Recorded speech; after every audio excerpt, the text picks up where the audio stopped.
Vous voulez savoir comment activer et configurer l'empreinte digitale sur votre Motorola Edge 70 et vous ne savez pas comment faire? Restez sur cette vidéo, je vais vous montrer étape par étape. Tout d'abord, vous allez entrer dans l'icône des paramètres, puis descendre jusqu'à trouver l'option sécurité et confidentialité. Une fois ici, descendez jusqu'à l'option déverrouillage de l'appareil. Et maintenant, cliquez sur déverrouillage facial et empreinte digitale. Si vous n'avez pas encore configuré de mot de passe sur votre téléphone, il vous sera demandé d'en définir un. Donc avec le mot de passe, vous pouvez utiliser uniquement des chiffres. Avec le code PIN, vous pouvez utiliser des chiffres et des lettres. Et le schéma et le mot de passe que je vais choisir. Entrez le mot de passe que vous souhaitez, cliquez sur le bouton suivant, répétez votre mot de passe et cliquez sur le bouton confirmer. Nous cliquons ici pour terminer. On clique sur OK. Et maintenant, vous cliquez sur empreinte digitale, puis sur le bouton configurer, en précisant que ce téléphone n'est pas le Motorola Edge E70. Ce téléphone est une autre version de Motorola que je possède, mais le processus de configuration de l'empreinte digitale serait le même.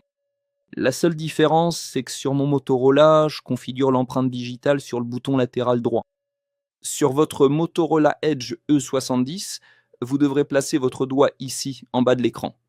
Le dessin de l'empreinte digitale va apparaître, il va s'afficher ici en bas, et vous devrez poser votre doigt, retirer votre doigt, changer la position de votre doigt, puis répéter la même position plusieurs fois. La seule différence, c'est que sur mon téléphone, je configure l'empreinte digitale sur le bouton latéral droit, et vous, sur votre Motorola Edge E70, vous allez configurer l'empreinte digitale ici en bas, là où va apparaître l'endroit où vous devrez poser votre doigt. D'accord? Donc, c'est important de changer la position de votre doigt et de répéter la même position plusieurs fois. Une fois la configuration de l'empreinte digitale terminée, vous cliquez sur le bouton OK.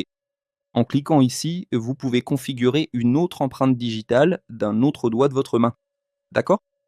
Et en revenant en arrière, maintenant vous pouvez verrouiller le téléphone et le déverrouiller en faisant glisser votre doigt sur l'écran et en utilisant le mot de passe que vous avez configuré. Vous pouvez aussi le déverrouiller en utilisant l'empreinte digitale. Sur votre Edge E70, vous posez le doigt ici en bas. Sur mon téléphone, je pose le doigt ici et il se déverrouille aussi. Voilà, c'est tout pour la vidéo d'aujourd'hui. J'espère avoir pu vous aider. Si c'est le cas, n'oubliez pas de mettre un like, laissez votre commentaire ci-dessous et si possible, abonnez-vous à la chaîne pour plus de vidéos.